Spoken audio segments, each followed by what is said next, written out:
بارك بن زازا يسدد الهدف الاول.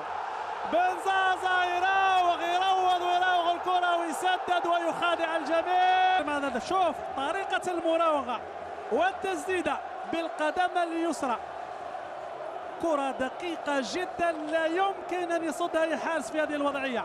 بن زازا يفتتح باب التسجيل ويعطي هدف التقدم لاتحاد الجزائر. يوقف كورتو على الجهه اليمنى، توزيع والثاني لاتحاد الجزائر بواسطه بوزيان محمد امين. الثاني لاتحاد الجزائر بواسطه الهدف. شوف القائم الاول يقطع مسار الكره من امام الحارس والمدافع. بوزيان محمد امين بعد توزيعه دقيقه. شوف تدخل اول من شريطه خضيريه، لكن المتابعه من جانب بوزيان محمد امين. 27 سنه يضيف الثاني للاتحاد.